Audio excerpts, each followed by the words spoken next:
basically means you can tell a person's value when they're no longer with you. You know, in that relationship, whether it's in business, whatever, right?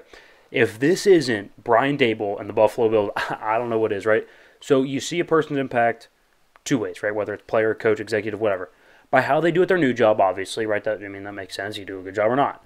But a really, really good way to see, how valuable and how good that person is, that, the coach, player, executive, whatever, is how does the place look when you leave it? The place you left, how is it after you leave? So let's look at Brian Daboll through those two lenses, right? Of course, goes to New York. Completely saved Daniel Jones' career. Saves it. Not even close. He was a reach at 6. Didn't work for his first, 2-3 years. Probably a bust.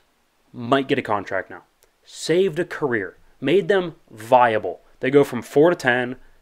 4 wins to 10 wins, including their playoff win. With maybe, 2 high-end players on their entire roster. Or like Saquon, I think, is there. The Andrew Thomas, the left tackle, is probably there. Maybe Dexter Lawrence. They have 2 to 3 people that would start on other rosters. Everybody else, probably not. Probably not. Okay, so first lens. Pretty good. Yeah, Brian Daboll's pretty good. Second lens. Left Buffalo. Their offense is no longer clever. It no longer has any nuance. It's no longer balanced. There's no rhythm. There's no timing. There's no flow. Colin Cowherd says it all the time. Is there an identity? Is there a system in place, or are they just calling plays? It feels to me like Buffalo is kind of they just look at the play sheet with no real intent, no real pattern, no real rhythm to their play calling. They just kind of look at the play sheet. What do we feel like doing for this down and distance?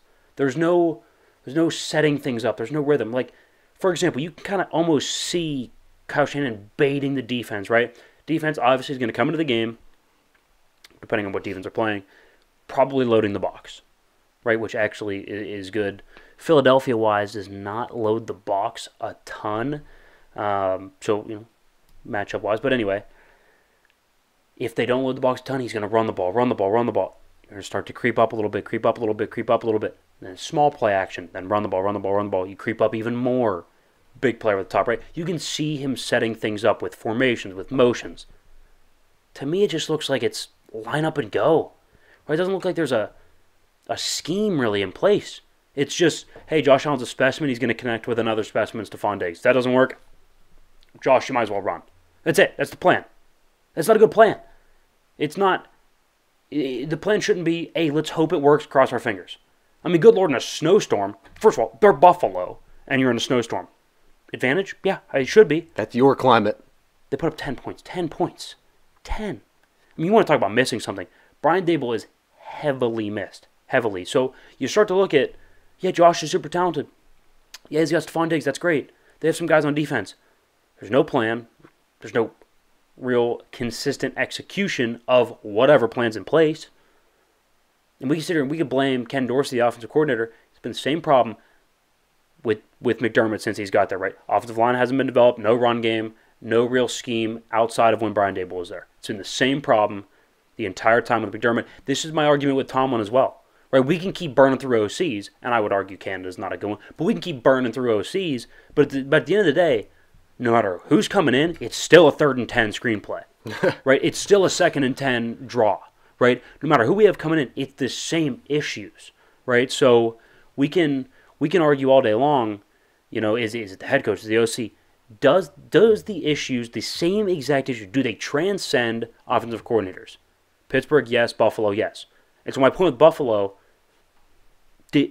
I'm not saying you fire McDermott, but what if they go out there? I think it's reasonable to say they take a slight step back next year, right, from whatever. I think they had, 12 wins, yeah, right? To 10. 10-7, 11-6. I can see. What if they lose in the first round next year? Well, then jobs are in jeopardy because you have Josh Allen. Jobs already should be, in my opinion. Yeah, because you can't have. This is almost like the same argument that you could make for the Brandon Staley in Los Angeles type deal, where you have a quarterback of this caliber, right? You have Stephon Diggs. You have some pieces. You should be winning. This is your window to win. Yeah, and you way more. You should not lose by 2 scores? In No, the- three scores. Three at scores home. at home in the snow in the divisional round of Cincinnati. Who Just shouldn't happen. like Backup offensive line. Shouldn't happen. I mean, It's inexcusable.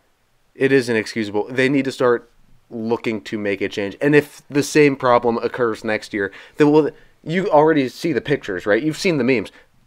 3 in a row, stacked up. Each Stephon game Diggs. that they've lost. The first one was Stephon Diggs. The second one with Josh Allen just like sitting there on the sideline in disbelief that they lost again to the Chiefs, like 42-37 or what it was. Whatever Mahomes drove Yeah. down there in like 13 seconds. That game, yeah, right. With no timeouts. Yeah, right, And of then this one where they just got absolutely boat raced by Cincinnati in their own freaking stadium. It looked like Joe Burrow played in 6 feet of snow for his entire life. He wasn't He phased looked at all. more comfortable. Yeah, he did. 100% more comfortable. And the other thing that I'm not big on with Buffalo right now, I love Josh Allen. Great quarterback. His attitude, piss poor.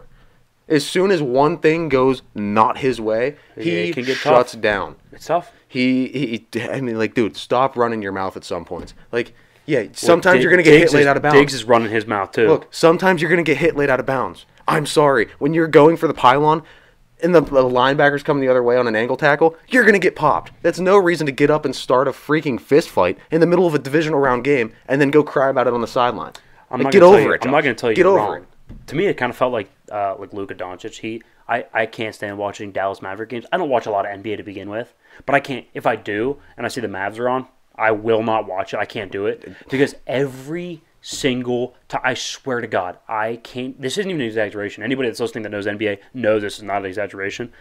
Every time down the floor, Luka is running. I don't understand how he doesn't get teed up 3 times. Well, he'd be thrown out after 2, but I don't understand how he doesn't get teed up twice a game and thrown out every time. It's ridiculous. But yeah, no, Josh, he is a little bit too feisty. Dare I He say? needs to get those Too emotions feisty? under control. It gives Philip River vibes, but physical. Phillip. Like physical Yeah. Philip Yeah, Rivers. like 6'5", 250. And not just screaming at you, but like he was going to go throw a punch and then let his team finish it. I hated that. That wasn't That video ideal. of him starting that, I think Then that he was kinda 2 weeks backs away. ago. He gets in that fight, and then he just walks off the field while the rest of the team just finished the fight he just started. I think it was 2 weeks ago. It was ridiculous. I was like, come on, Josh Allen. What the hell are you doing? You're too talented for this. I love you too much for you to start giving me stuff to bang on you for. It's all right. It's fine, though. Joe Burrow won.